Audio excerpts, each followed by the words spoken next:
Buenas noches, bienvenidas y bienvenidos a Último Bondi. Último Bondi es una producción del colectivo Más Igualdad que busca promover la discusión política, el intercambio, la difusión de ideas y de información.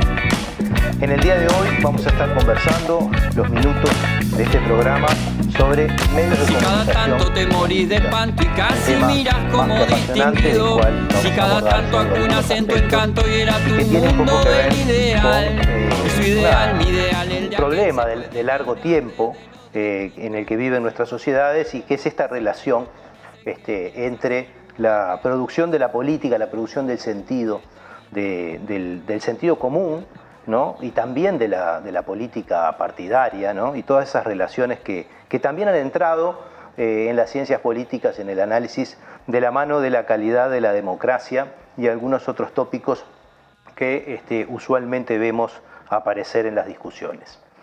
Como siempre, tenemos una invitada y un invitado que voy a pasar a presentar. Hoy nos acompañan Julieta Núñez Tomás. Julieta es licenciada en Comunicación por la Facultad de Información y Comunicación de la UDELAR. Actualmente trabaja como periodista en TV Ciudad, aunque ha trabajado también como periodista en otros medios. Y en 2021 recibió un premio nacional de prensa escrita, el premio Marcelo Gelén, por su reportaje No vale copiar. Además, Julieta ha sido colaboradora honoraria en la Facultad de Información y Comunicación, integra la Coordinación por una Comunicación Democrática desde el año 2020 y el colectivo Catalejo desde el año 2016. También nos acompaña Gustavo Gómez Germano, que es investigador, consultor nacional e internacional, profesor universitario, es experto en libertad de expresión y en regulación de medios, telecomunicación e Internet. Es director ejecutivo de Observacom, Observatorio Latinoamericano de Regulación de Medios y Convergencia, y fue director nacional de Telecomunicaciones y Servicios de Comunicación Audiovisual DINATEL en gobiernos anteriores y asesor de la presidencia durante el mandato de José Mujica.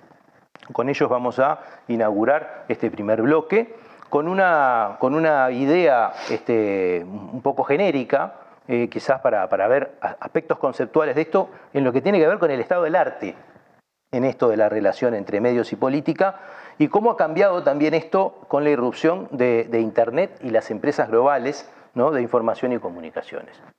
Gustavo, arrancás vos. Bueno, muchas gracias, Juan Pablo. Hola, Juli.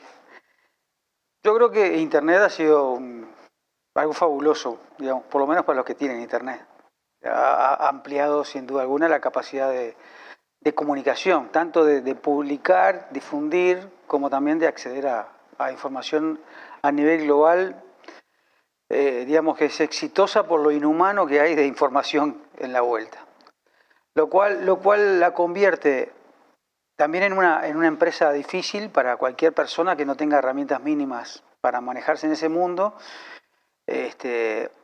o que no tenga apoyos. Y de ahí surgieron unas empresas que se les llaman intermediarios que justamente intermedian entre yo como usuario con todo ese mundo inabarcable, tanto para facilitarme a mí difundir lo que pienso, lo que escribo, lo que publico, como también para permitirme acceder a esa información inhumana que decía.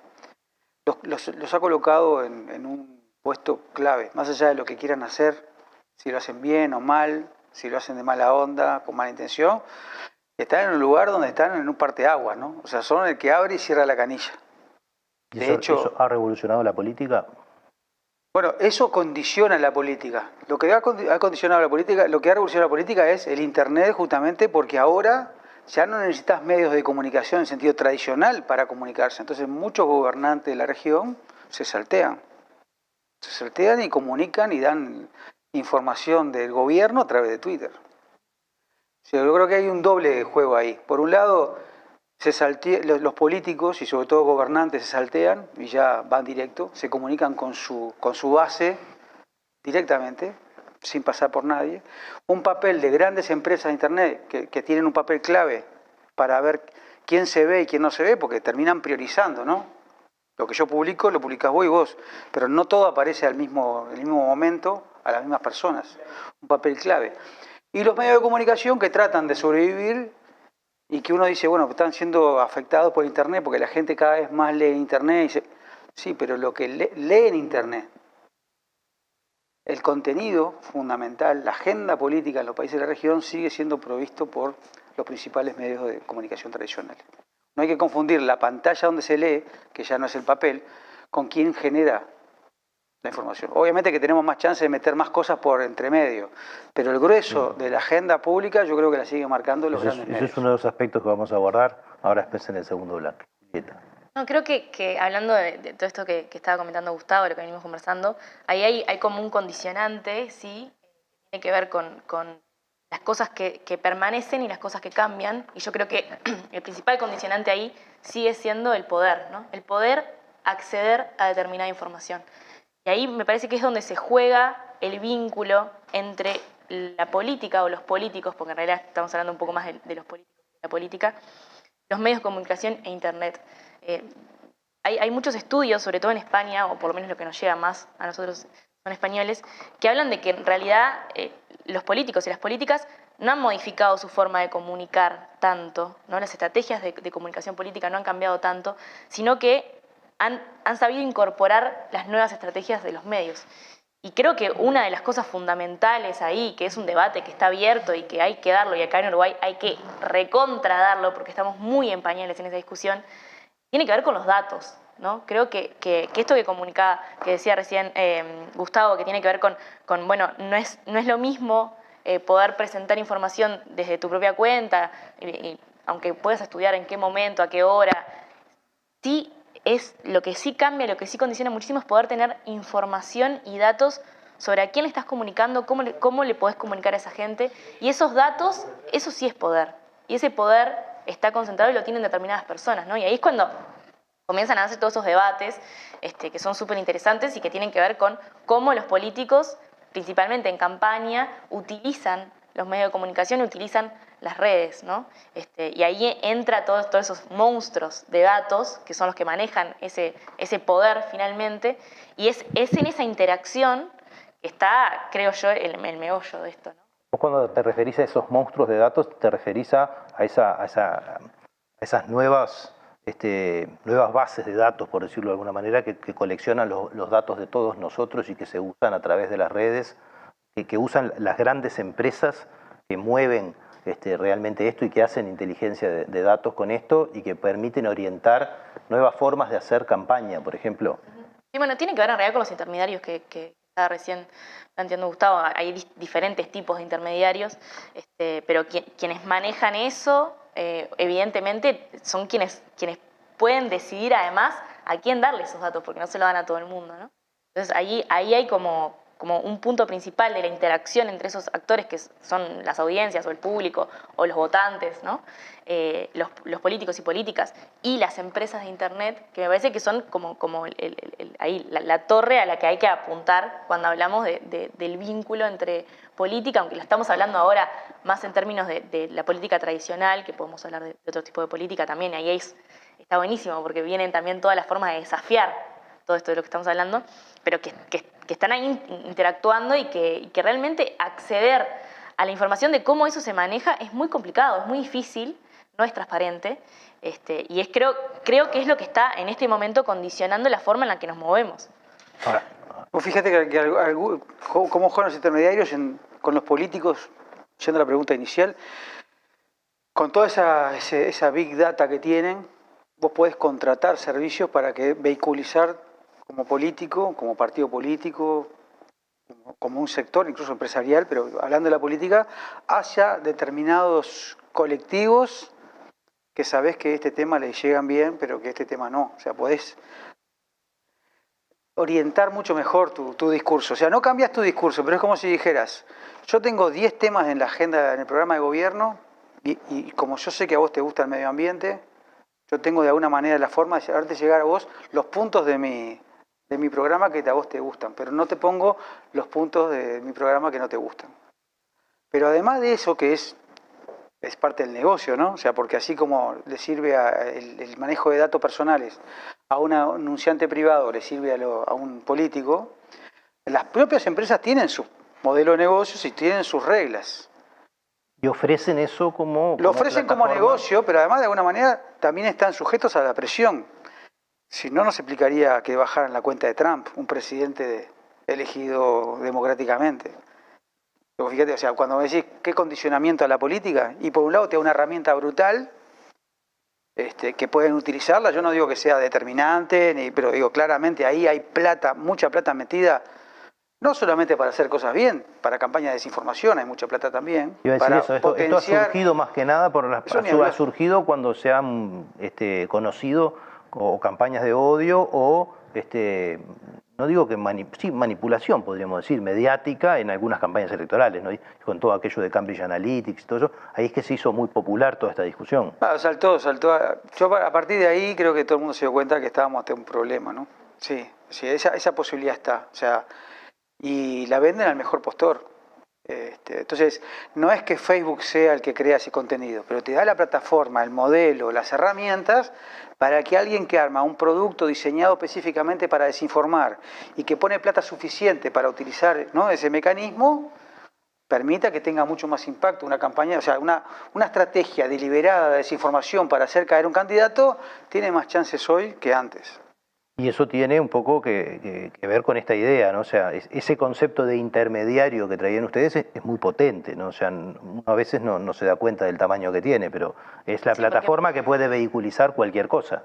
Sí, porque puede pasar de ser intermediario a ser decisor, como decía recién Gustavo. En realidad, ya no se sabe si quien tiene realmente el poder, digo, siempre hay un poder en el poder económico, ¿no? Pero en el poder político ya no es tan claro, digamos, porque ahí sí, cuando habla Gustavo de cuando se baja la cuenta de Donald Trump, por ejemplo, bueno, ahí hay una decisión que se está vehiculizando por carriles diferentes a los que conocemos.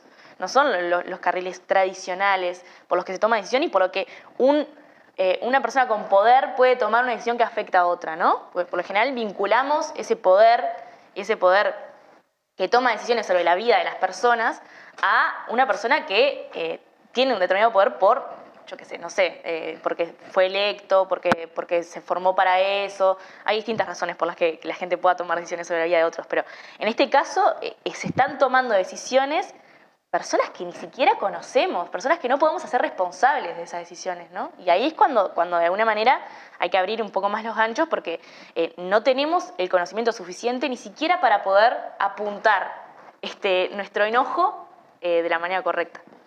Muy bien, vamos a volver ahora ya con esto, ya entrados en tema y con relativa profundidad y avanzado ya sobre este asunto de política y medios, y yo creo que democracia y medios, ¿no? En este segundo bloque, en un minuto, volvemos.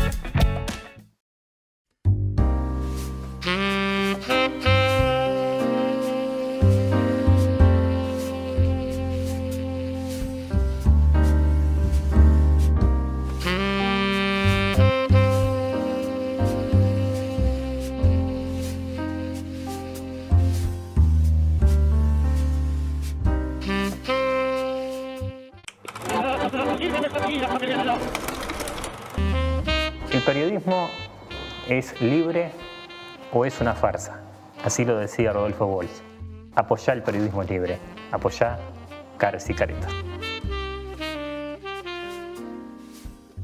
Da vuelta, ahí, tan.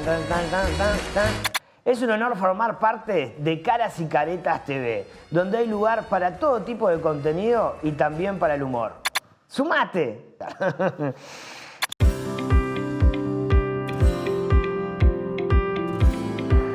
Seguimos en este segundo bloque de Último Bondi, estamos hablando de medios, comunicación y política. Ya entramos directamente en el primer bloque en forma ágil hacia toda esta discusión de esta relación y la profunda transformación que está generando Internet, ¿no? Y estos grandes intermediarios que aparecen como ganadores en el fondo, porque seguramente hubo muchos más candidatos a cumplir ese papel, pero que bueno, esas tecnologías nos permiten estar discutiendo esto que estamos discutiendo.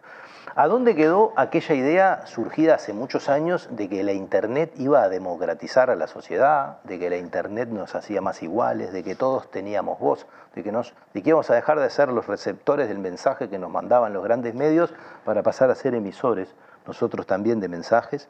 ¿verdad? ¿Cómo afecta esta realidad que tenemos hoy, que estábamos discutiendo recién, a la generación de contenido? Yo entiendo que esto capaz que está más vinculado a la parte de concentración y demás, pero también puede estar. Y bueno, ¿y cuál es la relación? Porque vos hoy traías de que de una manera u otra el contenido del mensaje sigue proveniendo, por lo menos en política, proviene muchas veces igual de los medios tradicionales, que son los que después la gente lo mete en redes, ¿no? Si decís, ¿qué estás mirando cuando mirás las redes? Y estás mirando noticias de los medios, ¿no? Es decir, bueno, un poco ese paquete, ¿no? De quién influencia a quién, ¿no? Un poco. No, hay unas tensiones muy grandes, incluso comerciales, entre las grandes plataformas y los medios de comunicación, por ejemplo, por un tema de la publicidad. En los últimos años ha crecido, los anunciantes han crecido en su inversión en medios digitales, en detrimento de medios de soportes tradicionales, prensa, radio, televisión. Diría que sigue siendo un sector importante, capaz que no ya el 50% de toda la torta publicitaria, pero por ahí. Lo que ha ido creciendo mucho es la inversión publicitaria pública y privada en lo digital. Pero en lo digital, cuando uno dice digital, dice, entonces en la página del País y de La Diaria, no, dos empresas se están llevando casi todo de eso, que son Google y Facebook. Entonces, lo primero que hay que decir es que hay un enfrentamiento muy fuerte comercial a nivel mundial, con leyes en Australia, discusiones en Estados Unidos y en Europa, ahora también en Brasil, donde los medios reclaman que les paguen algo por los contenidos que publican. Fíjate. Los medios tradicionales reclaman a los grandes medios internacionales. Plata, con mis contenidos no me pagas nada. Eso es un debate que acá está. También hay de esas cosas que están ahí en la vuelta. Pero efectivamente hay una succión de recursos de los medios en general, incluso los medios grandes de Uruguay, por parte de estas empresas que están fuera del país. Los medios de comunicación también tienen cuentas como las que tenés vos, o sea que también son pasibles de que sean priorizados o sesgados o discriminados en cómo apareces. En esta discusión comercial en Australia, cuando se estaba discutiendo el proyecto de ley, Facebook, para presionar, bloqueó a todas las cuentas de todos los medios de comunicación tradicionales de Australia para mostrar su poder. Yo te digo, fíjate el poder que tienen la canilla o en este caso el interruptor. Las cortaron todas. Entonces, también los medios están condicionados a aparecer o no. Desde una perspectiva nuestra de diversidad y pluralismo, eso es relevante. Porque si el mecanismo de ellos es beneficiar, poner más arriba a los más sensacionalistas, a los que más se ven, se van a ver más, desde el punto de vista de la perspectiva de diversidad y pluralismo, eso complica las diversidades, complica las alternativas, complica a los sectores que no son dominantes. Entonces, de alguna manera tiende a reproducir eso también.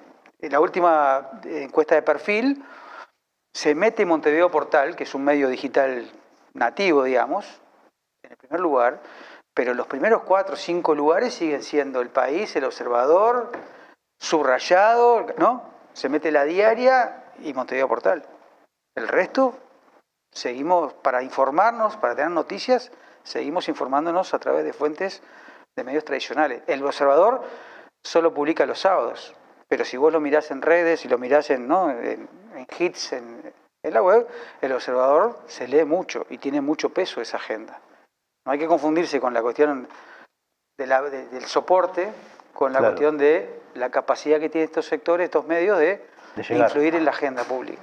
Y también afecta la producción misma de la información, ¿no? La forma de producción de información también tienen que adaptarse, digamos de alguna manera, a estas nuevas normas que dicen justamente eso, qué es lo que tenés que hacer para que tu contenido sea más leído, sea más compartido y demás. Y eso va generando que cada vez más la producción de información esté unificada en su criterio de jerarquización, de un montón de cosas que limitan determinadas cuestiones que quizás si no estuvieran bajo esa presión de tener que pertenecer y de tener que estar y de poder estar allí, porque realmente, si no puedes monetizar tu contenido en Internet básicamente no tiene sentido que gastes una infraestructura y una cantidad de recursos humanos en poder estar allí. Entonces, para cumplir con esa presión, para obedecer a eso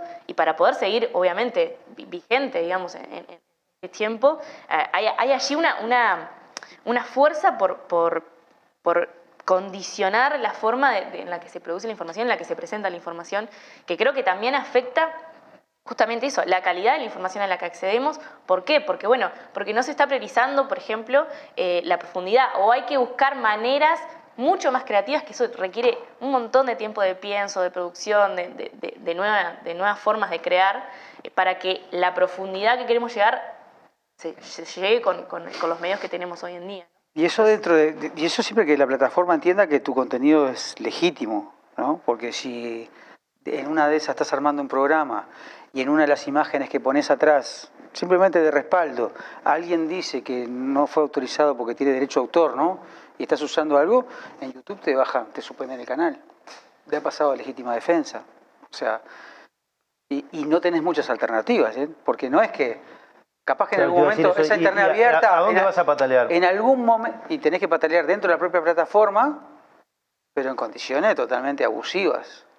Sudestada tuvo problemas porque le desindexaron un contenido de una investigación periodística y le usaron, en uno de esos contenidos fue por una ley de Estados Unidos.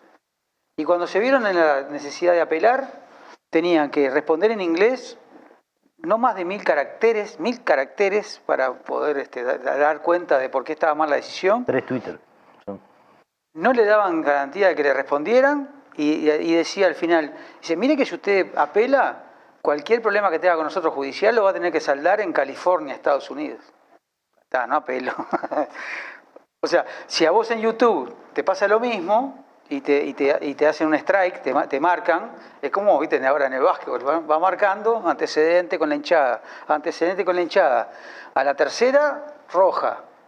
Los medios de comunicación no tienen chance, tienen que bajar el contenido ese que dicen que estaba mal, porque no tenés otra plataforma para monetizar. Es mentira. O sea, podés usar Facebook Watch y podés usar Twitch, pero YouTube hoy es fundamental. El buscador de Google es fundamental. El 98% de las búsquedas en Uruguay se hace a través de un solo buscador, por más que hay más. Ese es el monopólico. Es decir, salite de Facebook, salite de WhatsApp. O sea, ya estamos en una circunstancia, y vuelvo al principio tuyo, de dónde quedó la Internet libre y abierta. ¿Sí? Yo creo que estamos en riesgo de esa Internet libre, abierta, diversa, plural, descentralizada.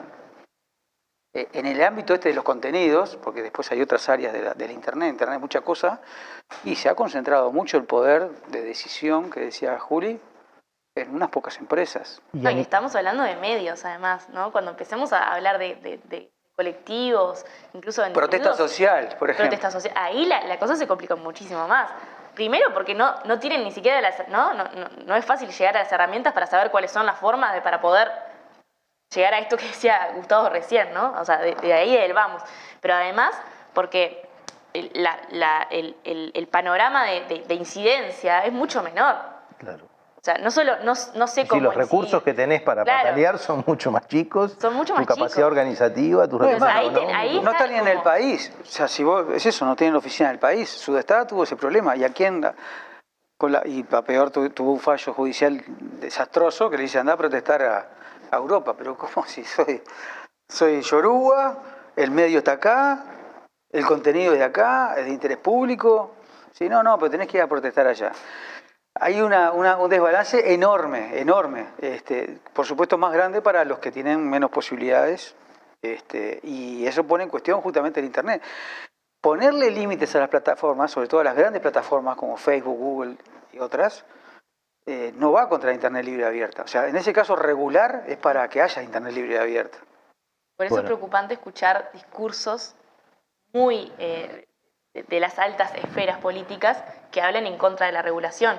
Porque hay un desconocimiento o no, o una intención de lo que genera justamente la regulación, ¿no? Y ese discurso es el que nos lleva a este punto.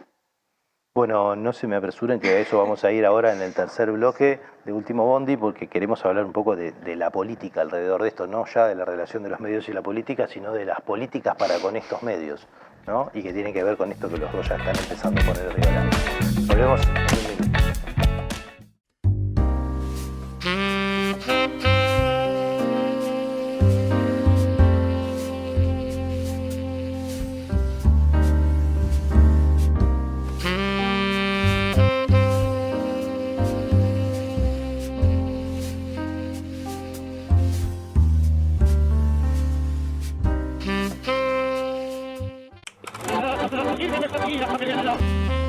¿El periodismo es libre o es una farsa?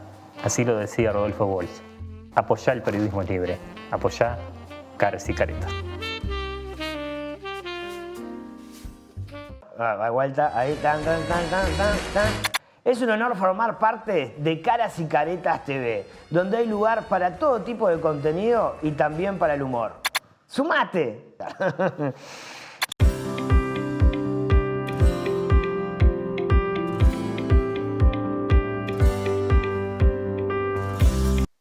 Llegamos a este tercer bloque de Último Bondi y, como es costumbre para nosotros, queremos plantear algunas interrogantes de política, ¿no? O sea, habíamos llegado de una manera u otra describiendo este problema hasta un concepto controversial, muy politizado, que es la regulación. ¿Por qué sí? ¿Por qué no regular? ¿Qué es regular? ¿Por qué regular? ¿Quién regula? ¿Dónde se está discutiendo esto?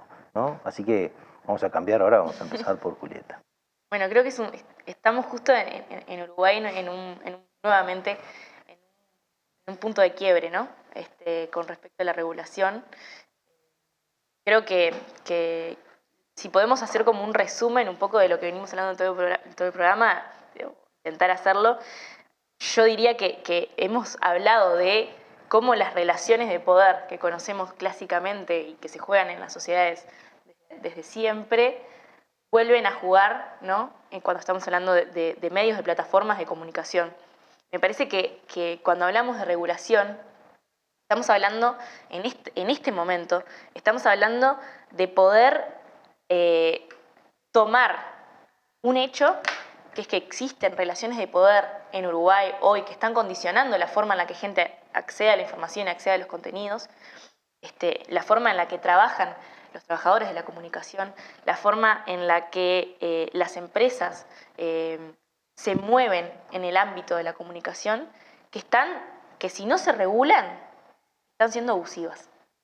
Si no se regulan, están dejando desprotegidas a las personas que son más vulnerables o más vulneradas, en su derecho de informarse, en su derecho de informar, en su derecho de poder acceder a la diversidad de contenidos, en un montón de derechos que además son derechos que no estamos inventando esto, ¿no? O sea, hay organismos internacionales muy importantes o muy legitimados que han hablado un montón de esto, ¿no? Y hay allí instrumentos como la Institución Nacional de Derechos Humanos que habla de la importancia de proteger estos derechos. La única manera de proteger esos derechos es regulando, porque si dejamos abierta la regulación, si bajamos los métodos de regulación que tenemos, lo que va a suceder es que van a haber unos pocos que tomen decisiones con respecto a la comunicación para todos. Dos consultas pequeñas, porque me parece que es importante transmitir esto. En este paquete entran muchas cosas, ¿no? O sea, entran obviamente todos los medios tradicionales, entran también toda esta discusión de los gigantes de Internet, que capaz que después podemos abordar de qué se está haciendo por ahí por el mundo. Pero en este caso, porque me parece importante eso, cuando uno habla de regulación, en realidad, porque la palabra puede intuitivamente significar otra cosa, en realidad está hablando de pluralidad y no de restricción. O sea, en el sentido de, para poder ir al pluralismo se precisa regular o no, porque yo creo que eso es lo que no se entiende en el sentido común de la gente. Cuando escucha regulación le parece que eso es censura. Hay una asociación, sí, es una asociación. Es decir, asocia regulación con censura y en realidad la regulación está hablando de otra cosa, está hablando de permitir la existencia de mayor diversidad o de generar condiciones para mayor diversidad o no. Bueno, es que lo que hay que discutir es qué regulación, porque efectivamente hay regulaciones que restringen y censuran. Ajá. Pero hay regulaciones que es la que estamos proponiendo nosotros y que Julieta refería a organismos internacionales que dicen es para garantizar el pluralismo. Es una restricción a los grandes poderes económicos de que no se compren todos los medios. En esos términos es una restricción, es decir, no te podés comprar todo, papá. Pero en realidad el objetivo de esa regulación es proteger el derecho a acceder a una diversidad de fuentes de información más plural y que muchos puedan tener medios y no solamente unos pocos. Porque habría una especie de cosa bastante obvia, pero no tan obvia, o sea, desde el punto de vista lógico no tendría por qué ser así, pero la realidad lo marca, es de que si alguien tiene todos los medios, la diversidad de contenidos que se produce se reduce. No solo de contenidos, sino o sea, afecta directamente a las fuentes laborales, como estábamos hablando recién. Yo no tengo como trabajador la posibilidad de elegir no trabajar con un medio que tenga Sí. lo que sea, que tenga una determinada línea, porque en la cabeza de esos muchos medios va a ser siempre la misma, ¿no? Entonces no solo afecta el contenido, que sí, afecta la agenda, que era lo que decía Gustavo al principio, ¿no? O sea, la posibilidad de marcar agenda, la posibilidad de decir, esto es lo importante hoy, porque te lo dije en mi radio, te lo dije en mi canal, te lo dije en mi diario, ¿no? Sino también eso, las posibilidades que tiene todo el ambiente mediático de incidir, de trabajar, de generar cuestiones. Y creo que esto de la regulación es interesante porque sí, obviamente, supone una restricción para determinadas personas, pero pone en debate, me parece, cuando hablamos de la regulación y de qué es la regulación, bueno, ¿cuál es el rol del Estado en sí? ¿No? ¿El Estado existe? ¿Para qué? Pero el fin último de esta regulación por la cual trabajan quienes están, ¿no? por estas coaliciones, ¿no? Pro calidad democrática, de una manera u otra, que pueden existir en todos lados, es el pluralismo, no la censura. Digo porque en general esto está bastante trastocado en la opinión pública y se intenta colocar desde ese lugar. Es decir, bueno, ¿no? de hecho, la derogación de la ley de medios está sobre la base de que mayor libertad, cuando en realidad es al revés. Te colaste en el último, de lo que te iba a preguntar al final, así que bueno, ahora pero vamos a tener que seguir. hacer de puente. Vamos a tener que seguir.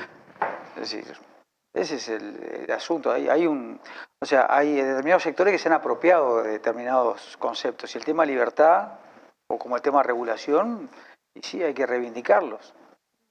Yo insisto, regulación, no puedo decir que no, cuando uno ve que los que trabajamos en libertad de expresión, regulación hay como un poco de, a ver qué regulación. ¿De qué estás hablando? Poné el apellido porque si no, no sé de qué estás hablando. Para el común de la gente esto es peor todavía. Claro. Si vos mirás dos veces. Ahora, sobre esa base se ha construido la idea de que cualquier regulación es censura, cualquier regulación es mordaza. Entonces la no ley es el mejor escenario. Y la no ley es el mercado. Y la ley es el mercado, y es la billetera. ¿Quién puede comprar más medios? Y no es que lo digamos nosotros, o sea, nosotros cuando nos dicen eso nos fijamos en organismos legitimados internacionales que te dicen, miren, como la Comisión Interamericana de Derechos Humanos, la concentración de medios, la formación de oligopolios y monopolios conspira contra la democracia, así, tal cual. La Corte Interamericana, en un caso, fíjate que para levantar un centro, contra Venezuela, de una televisora comercial, golpista, en el fondo lo que dice la sentencia de la Corte es decir, el Estado venezolano tenía legítimamente derecho a asegurar el pluralismo. Lo que pasa es que en este caso a nosotros nos parece que no fue por eso, sino fue por otra cosa. Pero que el Estado tiene el derecho y el deber de garantizar el pluralismo, eso te lo dice cualquier organismo de libertad de expresión, no un foro de partidos políticos de izquierda. Y en nuestra normativa legal y constitucional, eso no debería estar, no debería deducirse, por decirlo de alguna manera, de nuestras garantías democráticas, que eso debería ser así. Eso está en la ley de medios. El problema es que, como pasa en Uruguay, como en muchos otros lados, las leyes a veces no se aplican. ¿A dónde va la ley de medios? ¿Va a quedar algo de la ley de medios? Muy poquito si no hacemos algo. Bien. La última antes de irnos. ¿Qué está pensando el mundo? ¿No? ¿Qué se está pensando en el mundo hacer con estos gigantes de Internet y las cosas que están produciendo adentro de los estados, ¿no? Que no es que se hayan metido con un estado pequeño como nosotros, se han metido en grandes líos. Que eso ha despertado la vocación de discusión sobre regulación Sí, y demás eso cuestiones. nosotros estamos llegando tarde. ¿Cuál es el estado del arte? Estamos llegando tarde. Europa ya tiene ahora, en julio, termina de aprobar una directiva de servicios digitales. En Estados Unidos hay proyecto de ley, hay una discusión muy importante. Te diría que hasta los principales responsables de las empresas ya no dicen no regular, sino... Regúlame menos. Bueno, claro, ¿cómo me regulan? Porque toda esta discusión de la mejor ley y la que no existe, si eso ya estaba claro, o sea, estaba planteado con medios, imagínate con Internet libre y abierta, que nació como un espacio donde los gobiernos y los estados no tenían que meterse. Mucho más, filosóficamente, más anarquista, Tal cual. anarcocapitalista. Todos compramos esa idea, además. Bueno, entonces mucho más difícil, era como una ley. Bueno, esa discusión ya hoy, por ejemplo, está, no te digo saldada, pero está avanzada. Se está discutiendo qué se regula y no. Entonces ahí hay planteos desde discusiones sobre la concentración de plataformas y poner medidas antitrust para evitar que sean tan fuertes, por ejemplo en el dominio de datos, a otros planteos como el de por lo menos que sean transparentes y rindan cuentas. O sea, Eso significa, por ejemplo, que estén claras las reglas de juego de cuándo te promocionan o no, de cuándo te bajan la cuenta o no. ¿Cómo lo van a hacer? Que Que te notifiquen, que sepas cuántas cuentas removieron y cuántas cuentas apelaron. O sea, información. No es suficiente porque a un censurador que le exijas eso simplemente te va a decir lo que va a censurar y lo que censuró. No cambia la censura, simplemente vas a ser más claro. Pero efectivamente es un avance. En el medio hay un montón de cosas, porque acá se mete sí mucho ruido, y sobre todo en la perspectiva del político, lo que le preocupa más son los contenidos. Entonces hay una intención de regular para que no haya contenidos ilegales, o contenidos violentos, o contenidos falsos, o contenidos que es parecido a la discusión que estamos dando, pero no es igual. Lo que estamos hablando con Julieta, pensando en la gente que nos está viendo, es, nosotros planteamos regular a los gigantes de Internet para que haya más pluralismo. La mayoría de las leyes que se están discutiendo en el mundo y en América Latina son para regularnos a nosotros. O sea, cuando hablan de... Nosotros decimos regular redes sociales, y estamos hablando de los dueños. Cuando la mayoría habla de regular redes sociales, está hablando de lo que publicamos. Es que no se pueden hacer campañas de odio, que no se pueden hacer esas cosas. Campañas no, que yo no pueda publicar una persona protestando contra la violencia policial, porque eso son imágenes violentas y ofensivas, y te lo bajan. Y vos estás cubriendo, sos un reportero popular o un estudiante que está en la protesta. Eso es ofensivo, bajar. O una mujer amamantando porque el tema es indecente. O sea, lo que demuestra también que existen mecanismos, ¿no? O sea, creo que eso que está sucediendo y que está hablando Gustavo, que además está presente acá en Uruguay todo el tiempo. Yo hace 2 días vi una serie de publicaciones vinculadas a una marcha que esa placa en particular venía siendo censurada en varias historias en Instagram. Pero lo que demuestra eso es que sí hay herramientas y sí hay mecanismos para poder regular. Lo que pasa es que la discusión es a quién regulamos, como decía recién. Sí, ¿y cómo? Claro, pero el quién es importante. Yo creo que, obviamente que tenemos problemas de la violencia, del odio, de la desinformación, estigmatización, discriminación, no hay duda. Son distintos niveles. Internet es mucha cosa a la vez. Es Airbnb, que es para apartamentos, Uber, que es... Netflix, que son videos, Facebook o YouTube, que son más redes sociales, WhatsApp, que es mensajería, o sea, todo parece lo mismo para cualquiera, pero en realidad tienen que abordarse distintos. Y sobre todo esto, en términos de pluralismo, de garantizar una democracia donde haya mayor diversidad y donde Internet sea libre y abierta para que cualquiera pueda hablar en igualdad de condiciones, al que hay que regular es a los dueños de las plataformas. Después, dentro, y la máxima libertad, salvo, bueno, obviamente, delitos, cosas manifiestamente ilegales, como temas que tengan que ver con abuso infantil, o sea, pero acá la discusión no hay que equivocarse, no es para regularnos a nosotros y limitar la capacidad crítica de la gente a través de Internet, que es lo bueno que tiene Internet. Es para que mantenga lo bueno, no permitamos ni que los gobiernos nos regulen para evitar las voces críticas, ni que las plataformas actúen como policías privadas o ministerios de la moral por decisión propia. No es tampoco tan cierto que desde Uruguay no se puede hacer nada, ¿no? Es como dice Gustavo, estamos llegando tarde. Bueno, a yo iba a esta ir un poco a discusión. eso. Si nosotros tuviéramos que hacer 3 o 4 propuestas como para decir por dónde ir, ¿no? ¿Qué cosas? ¿No? Más allá de que es imposible en unos minutos resolver un problema, pero sí plantear, ¿no? Es decir, qué cosas desde un enfoque progresista, no, pro libertad de expresión, uno debería decir, esto tiene que estar en la agenda. Sobre esto hay que legislar, sobre esto hay que elaborar, sobre esto hay que discutir. Bueno, tenemos algunas condiciones como país también que nos hacen, que son favorables en el sentido de que podemos o tenemos como un poco más de control, digamos, o de información sobre cómo se mueve la gente en los medios de comunicación, cómo se mueve la gente en internet, cómo se mueve la gente en su consumo de contenidos, ¿no? Y me parece que eso lo que hace es que podamos tomar decisiones bien informadas a la hora de legislar. Yo creo que parte de esta discusión que se está dando ahora con la legislación de las leyes de medios, es decir, la ley de medios vigente y el proyecto de nueva ley de medios, tiene que ver con que la ley vigente, plantean quienes quieren derogarla y hacer una nueva legislación, está vetusta, ¿no? Que ya quedó vieja y que regula cosas que ya no importan de alguna manera porque ahora el juego está en otro lado. Sin embargo, las propuestas nuevas legislativas tampoco apuntan a una modernización legislativa en ese sentido. Es decir, tenemos que seguir ocupándonos de las cosas que nos venimos ocupando, de las discusiones que estamos teniendo, que tienen que ver con las redes comunitarias, con los medios de comunicación, con los canales, que tienen que ver con el acceso a Internet en los hogares, que es un tema que está en debate en este momento también, y que tiene que ver con el vínculo entre lo público y lo privado en la comunicación, que ahí también hay un terreno en el que se podría avanzar muchísimo en términos legislativos, pero también tenemos que legislar de lo otro, ¿no? O sea, no podemos dejar de lado ninguna de las dos cosas porque es la realidad diversa en la que nos movilizamos, en la que nos movemos. Yo te tiro un par de ideas concretas. Una, de plata.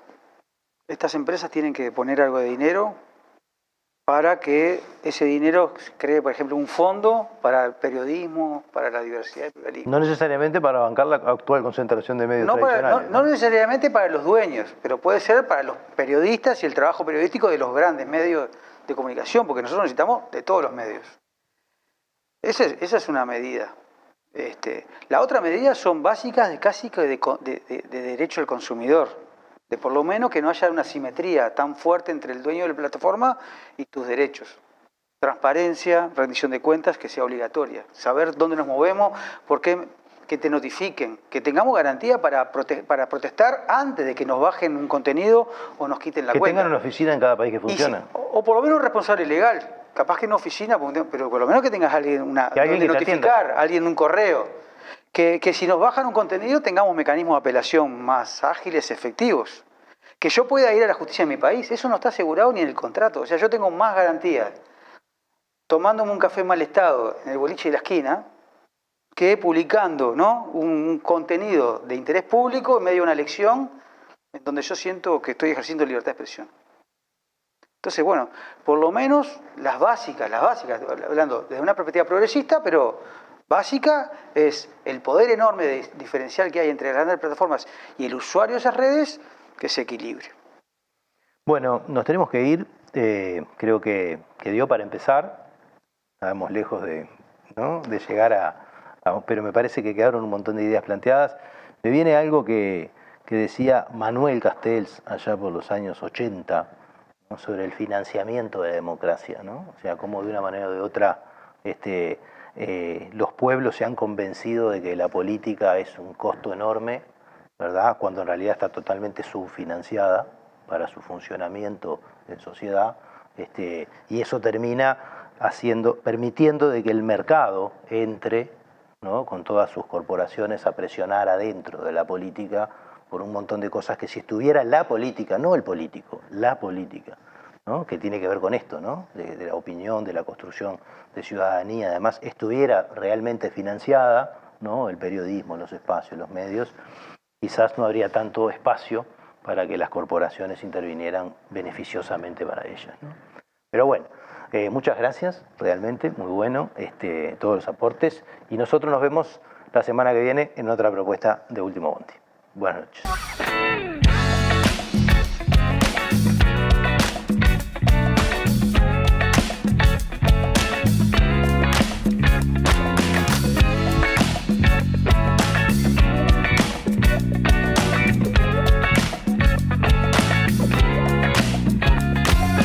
Tanto te morís de espanto y casi miras como distinguido. Si cada tanto acunas en tu encanto y era tu mundo el ideal. Y su ideal, mi ideal, el de aquel se puede mirar desde lo distinto. Si por las noches compartís el tinto con ese que piensas.